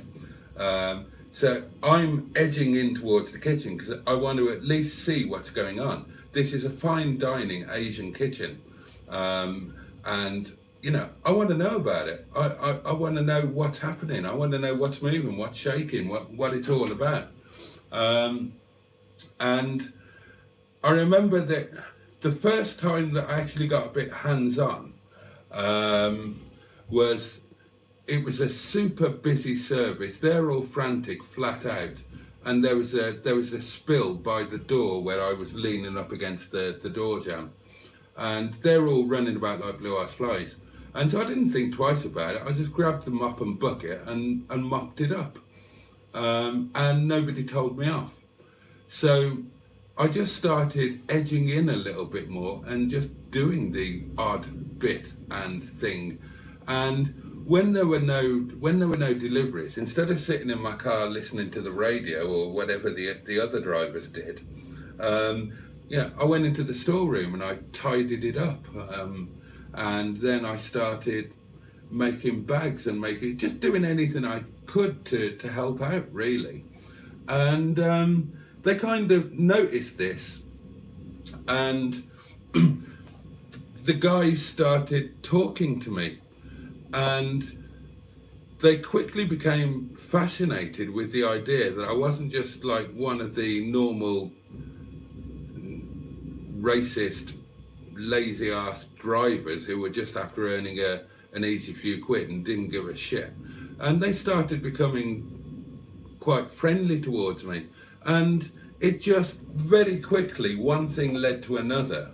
And before you know it, I'm doing loads of stuff in the kitchen on a really friendly basis. And it all just rolled and rolled and rolled. And the next thing you know, I'm working there like every night. And it was 7 days a week then, because at that point we didn't used to close on Mondays. And the more it goes on, and the more that they saw that I was an absolute grafter, just like them, and God knows I loved the food. I wasn't fascinated by the food that went out into the restaurant. I'm familiar with that.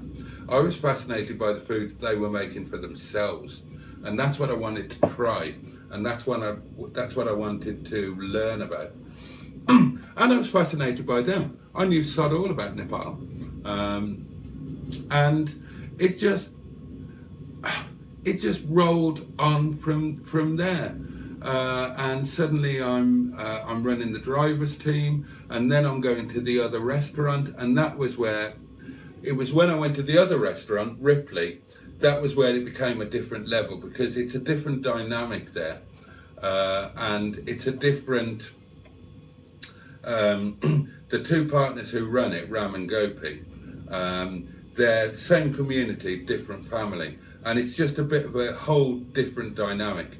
It's smaller, it's a much smaller operation, and when I went to Ripley, that was it. It was further away from me, but Ripley could never keep a driver. They only needed one driver, and they could and they could never get anybody. So I didn't particularly want to go to Ripley because it was more convenient to go to Clay Cross, and the money was better. But I sorted a driver's team for Clay Cross, and I went to Ripley purely because I couldn't get anybody else, and that was it. Everything just gelled. Very quickly I was doing everything there because it's run on a really tight thing. So within the first day I was running the pass and packing the takeaways, and then the next day I was doing the the restaurant stuff, and then you know, at some point they then kind of said, you know, why don't you put a shirt on and help us in the restaurant, and before you know where you are, I'm kind of doing a shed load of stuff across the two restaurants. I'm totally part of the family, and that's just grown and grown and grown. So there you go. That was in very short terms. That's how I got into it all. And just to finish a bit off about Sainsbury's, somebody mentioned. Oh, Mike's here. Somebody mentioned that you still shop at Sainsbury's. Yeah, I do. Mustard knows why I go into Sainsbury's. I'm not going to say it on here. I'll tell you privately. But Mustard knows very well why I choose to go to Sainsbury's. I can't say it here, and I won't say it on Facebook or on social media. If you want to message me, I'll tell you. Just whizzing through the comments. Oh, right, nobody's listened to me. Mustard is wibbling the women's, fair enough. But to finish off the Sainsbury's story, which I'm sure I've told before, they've tried to scare me into settling. I didn't buy it. A 5-day hearing was booked at Nottingham courts. We had a pre-trial hearing with the actual judge on the telephone. All 4 of their lawyers, the judge and me, and they tried this, that and the other, and I was just saying it how it was and doing the do. And one of my cases got thrown out at that point, and it was a disability discrimination based case, and that one did get thrown out. The others didn't get thrown out, and the judge very helpfully pointed out a recent piece of law of which I wasn't aware. It had literally changed within the last few weeks, and which meant that I was able to claim more damages than I was aware of. And he very helpfully pointed this out, and I amended my damage claims to recognise this, which upped the figures, you know, reasonably considerably.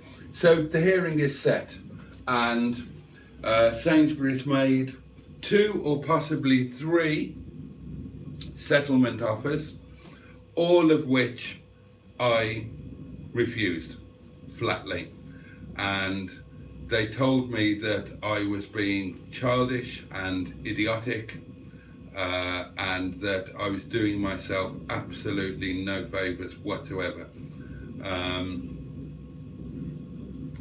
And I did wobble a bit at that point, but the thing I had up my sleeve was,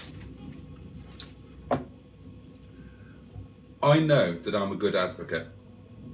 I know that in court I am bloody good, and I've proved it many times. I spent a lot of time in court for the businesses, and I am a really good. If you think that I'm in any way a good YouTube presenter or whatever the hell you call us, right? I promise you, I don't think I am, by the way, but I promise you, in court I was brilliant.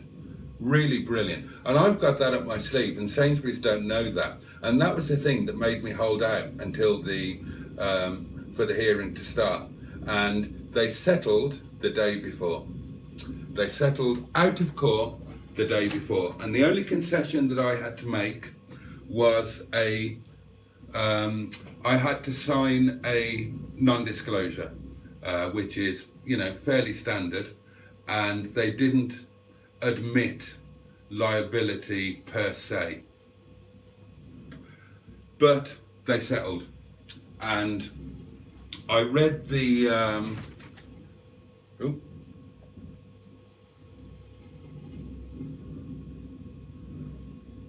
on, who's that? That's interesting. Who's that? Oh, I see. All right, okay. Um, yeah, so they settled literally the day before. I had to sign the NDA. I read that NDA very, very carefully because, you know, there was a little bit of vindictiveness going on there. Because on some level, I blamed them. Because when I had the accident, they effectively made me continue to work that shift instead of going straight to hospital on what turned out to be broken bones. And that made things a lot worse than they need otherwise have been. And then obviously when it came to looking after me subsequently, then they didn't. So there was a little bit of vindictiveness in there, and I read the NDA very, very carefully. And I just put a photo out there of social media of me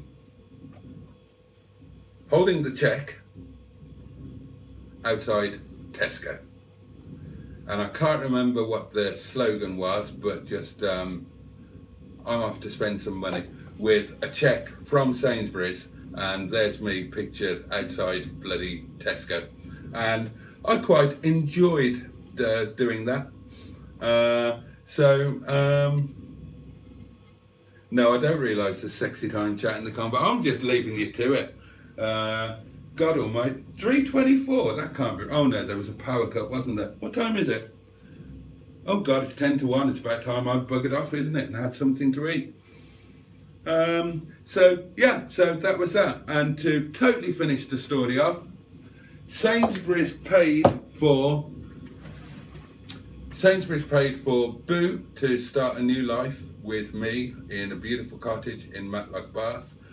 It changed little Miss's life. She was on a bad road, and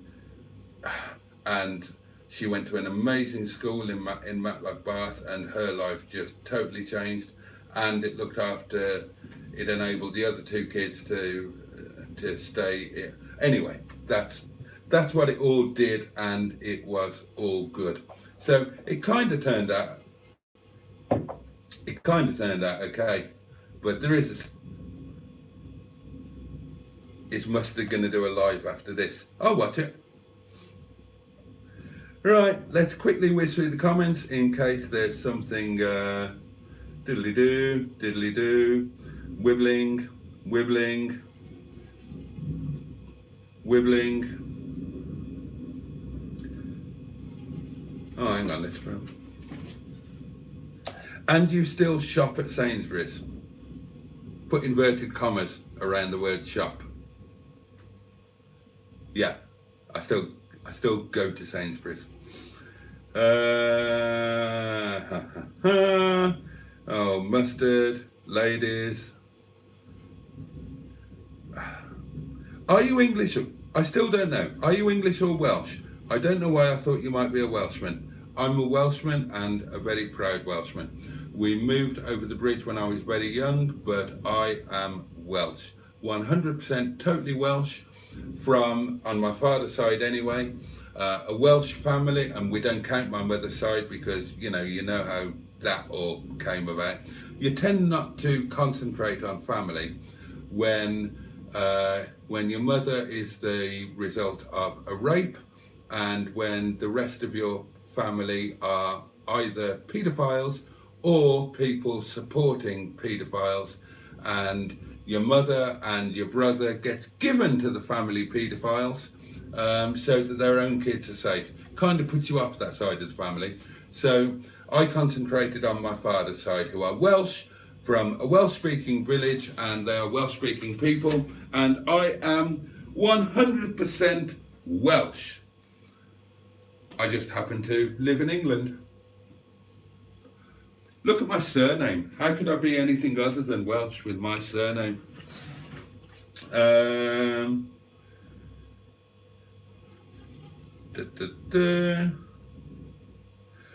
Well, I don't want to go now because I feel bad. I'm interrupting Mustard wibbling the ladies.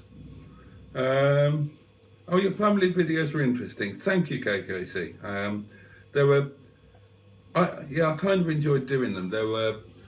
It was kind of cathartic. in a way. I don't often, well, I've never talked about them like that before, never in an open forum, so to speak. And I did find that quite cathartic.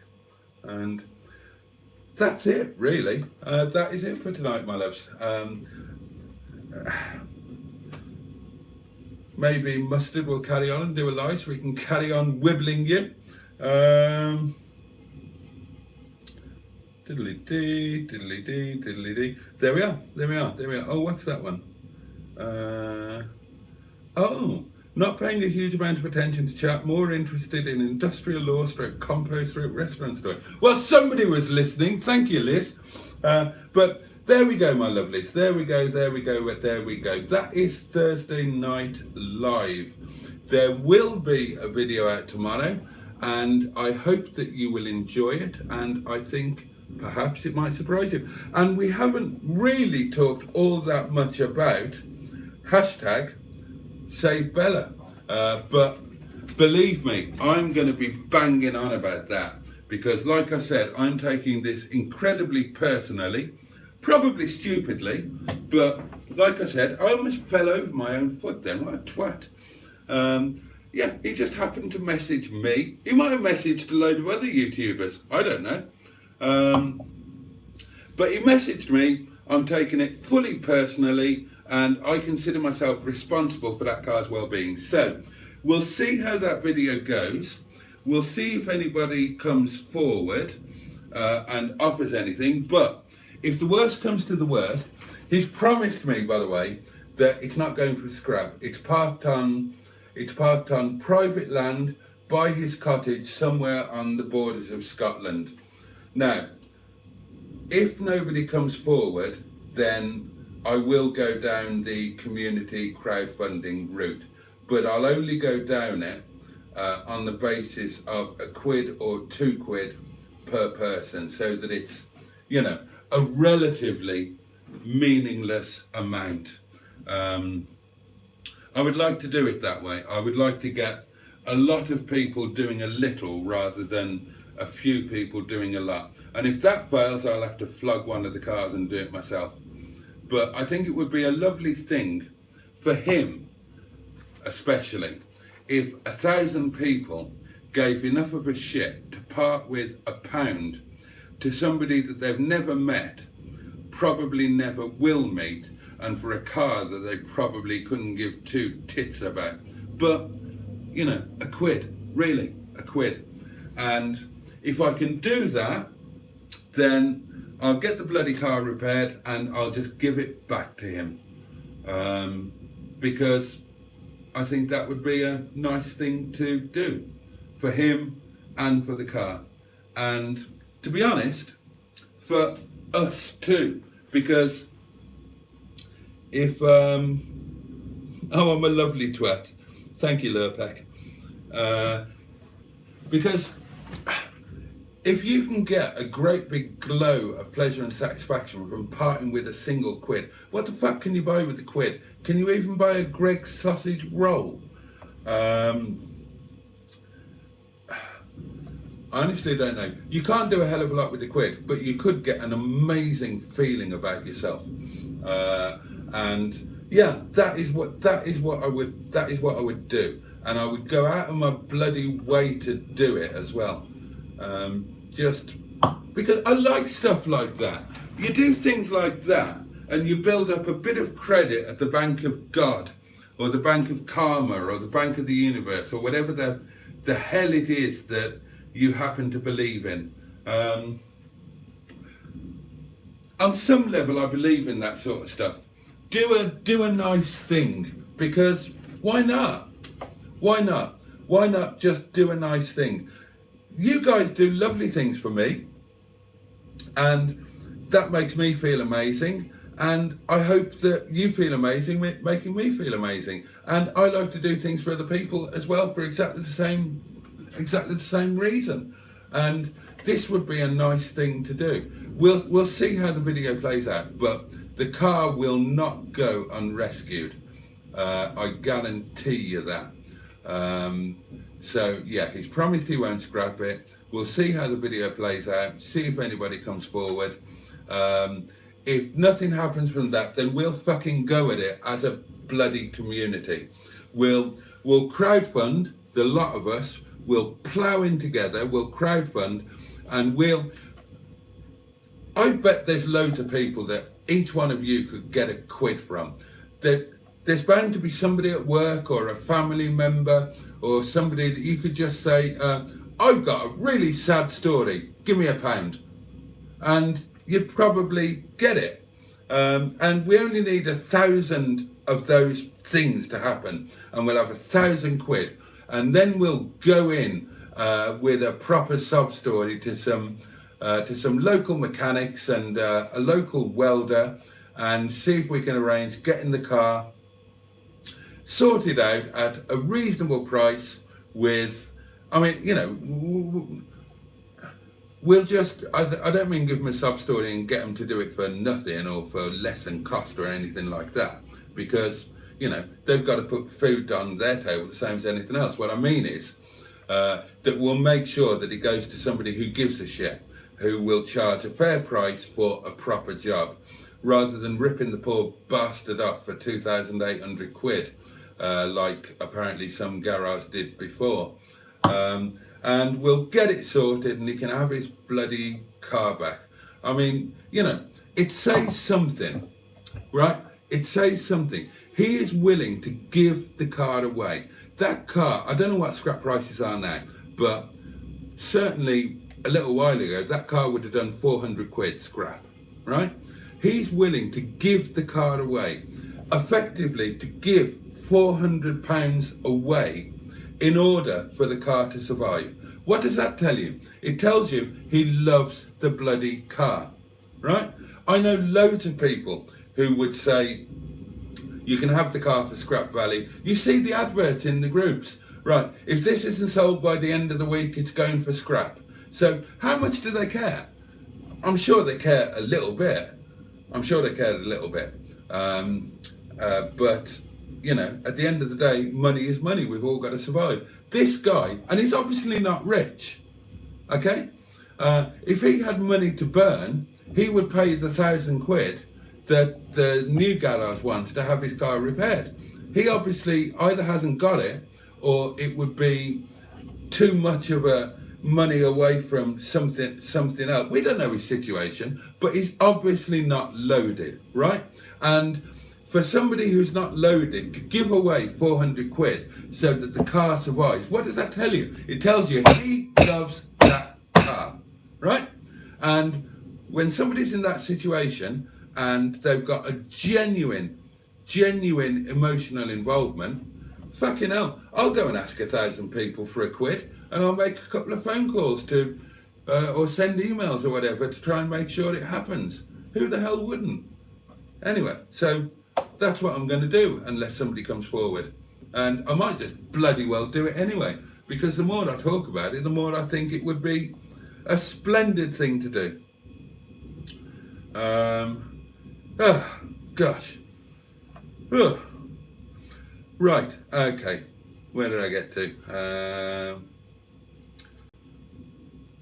It would be hilarious if Mustard just put up a live video of a stream and left it running. I might do that one day. I might just leave a stream running, or have an upper contribution a little higher. Some of us will not miss a tenner. Maybe. Bank of the FSM. Tell everyone that all contributors will be credited in the thank you vid if that's what they want. People will do anything for a credit. Not a bad idea. Give me a call tomorrow. Will do, Mustard. Will do.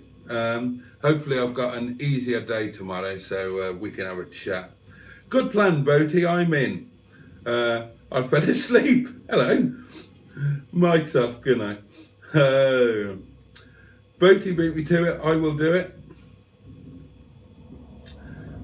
Is he using my idea crowdfunding? I might just be. This is becoming Challenge Annika. Oh, read the comment. There's offers and ideas. Okay.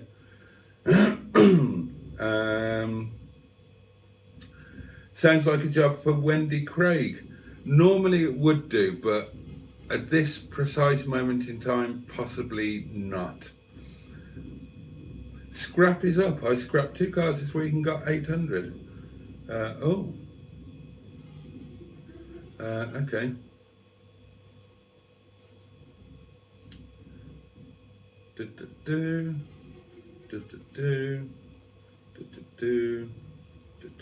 I'll read through all the comments another time. It's gone 1 o'clock. It's time for us all to bugger off. Hopefully Mustard will have finished wibbling away at the ladies. And oh,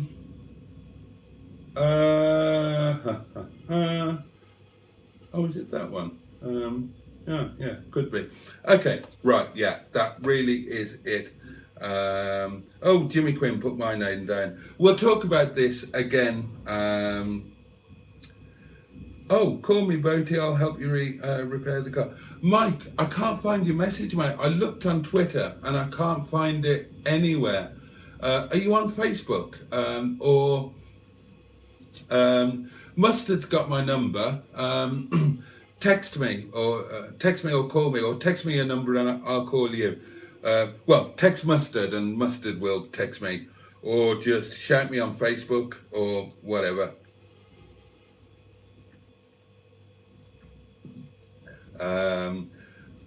We've got a plan. We've asked Paul for my number. Good idea. That would be easier, Mike, wouldn't it? I will, and I'll give you a ring. We've got a plan, guys. We've got something starting to come together, and this could be an amazing thing that we do together for no reason other than it's an amazing thing to do together. So good night, everybody. I won't see you for a little bit now. We have a break on Friday and Saturday. It's not a breakthrough choice, to be honest. It's just a later night at the restaurant, which means it would all be too late and too rushed and whatnot. I really miss it when I don't do these. But we'll be together on Sunday night at 11 o'clock. Yeah, that's the one. And there'll be at least one video coming out before then, hopefully more. There'll definitely be one coming out tomorrow, which I hope you will enjoy. If you want to keep up with what's going on with Save Bella, then Facebook group, my loves, Facebook group. I'm sure you're all members. If you're not, search Facebook for Boaty's World, and we can keep on top of things in there. And that really is it. God, I wish you could see the state of this kitchen. Actually, I'm glad that you can't. I'm embarrassed. I need to have a proper day tomorrow of getting back on top of things. And I don't mean Bernard. Although I wouldn't mind getting back on top of Bernard. It's been a few years. Anyway, there we are. Good night, my loves. For fuck's sake. That... Are you still there? That, my loves, was not supposed to happen. Oh dear, oh dear.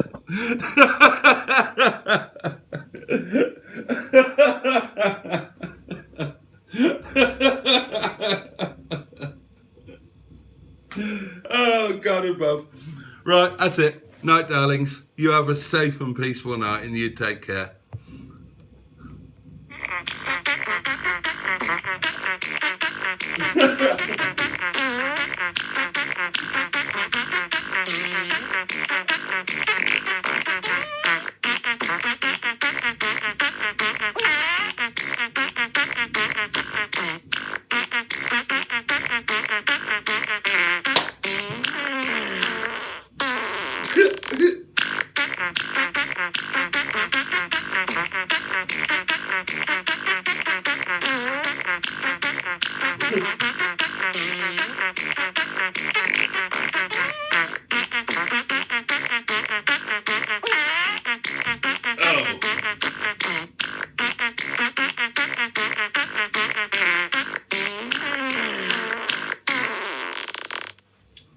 Lovely. Good night, darlings. Thanks for being here tonight, as always. Means the world to me. And you have yourselves a great weekend. And keep in touch on the old Facebook group. And I'll see you on Sunday. Cheers, guys. Love you all. Oh, now it won't work at all, will it? Now it's been dropped. What's going on? No, it won't work. It won't stop. This live stream is going to continue forever. I can't turn it off. I literally can't turn it off. This is going to just... Oh my God. It's the never-ending live stream. It won't turn off. Oh, right. Well, okay. Well, good evening and welcome to this, the first of my never-ending live streams. This live stream will continue until the phone runs out of battery. Now, would you like me to leave you here so that you can look at the normal view, or do you want to come with me while I make my supper and then come to bed with me? You're on the right. I'm not changing sides of the bed. I'm not doing. I mean, I love you, but there are limits, and it's not the biggest bed in the world. It is just a standard size double bed, so you are going to have to squidge up a bit. I'm afraid. Please don't hug the duvet, and underwear is to be worn. I don't care how you normally go to bed. Nobody is going to bed naked, all right? I want minimum socks, minimum pants and bra. No less than that, thank you. Socks are okay. I'd rather have socks than your smelly, cold feet. There's no eating. There's no eating in the bed, thank you. Bring your own entertainment because there's no television or anything in the bedroom. And the last one, the last one awake. Could you turn the light off, please? And no farting. Mustard. Finger on the nose. I'm pointing at you. There is to be no farting in a shared bed. Do you hear me? Absolutely not. Now, I don't know who's going to be up first, but whoever is up first, look after yourself, make yourself, shit, I've got no milk. You lot are fucked in the morning. I bet you're all tea drinkers. I have got tea bags, and I've got sugar. Well, you know where the keys are. If somebody's up really early, could you go to the village shop, please, and get some milk? It's only an hour's drive. You'll be... Mustard. You know where it is. Mustard will go and get some milk in the morning. And then if somebody could, get up whenever you like. Wake me up at about, oh God, it's going to be a funny old night, isn't it? Wake me up at about 10:30 with a bacon sandwich, please. Mustard, could you get some bacon when you get the milk, please? And some bread, please. Anybody want sausages? Might as well have a sausage and bacon sandwich. Mustard, get some sausages as well, and some fresh tomatoes. So we'll have a nice breakfast, and I don't actually know what to do now. How do I cope with a live stream that's going to go on forever? No loose boobies, absolutely no loose babies. Can I take my pants off? No, absolutely not, Jimmy Quinn. Bloody hellfire. I'm just going to have to close the app, which means that there's going to be a very sudden ending to this. I can't think of anything else to do. Right, I will just close the app. I'll give you another play out, and then I'm going to close the app and reserve my space in the bed by putting my sex pants on it. This is going to be a fun night, my loves. dear me. Still, it'll be good practice when we all have a night together in the caravan, won't it? Right.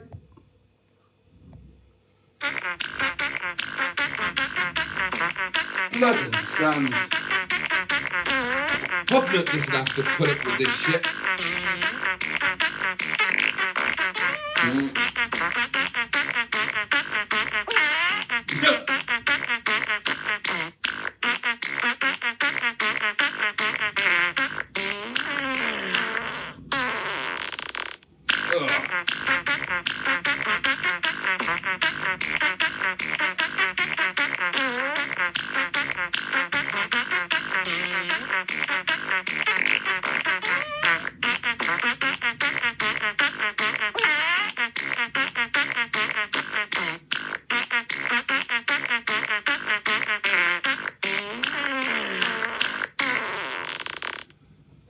Right, that really is it. Oh God. Right, I'm gonna have to. Let's just try it again in case it's decided to start to work. No, right, I'm doing a force off. That's it. I'm off. Thanks, darlings. I'll catch you soon. I hope this works. Bye.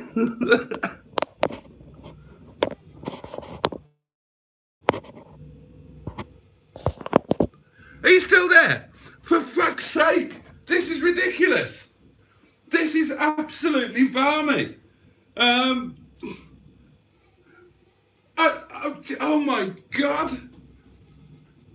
Oh my God, this live stream is haunted. It won't go away. I've just done the full lock stream. I've just done the full locks. Oh, maybe it'll work again now. Right. I'll play you out again. And this is ridiculous.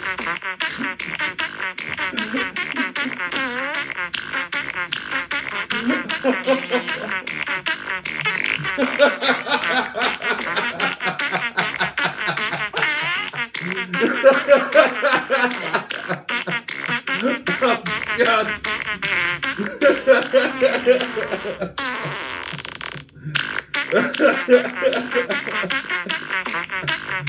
Oh, dear God.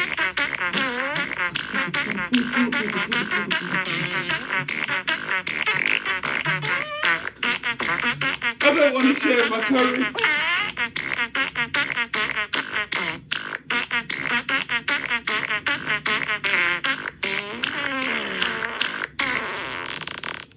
Right, if this doesn't work now, I'm throwing the bastard thing out the window. 3, 2, 1.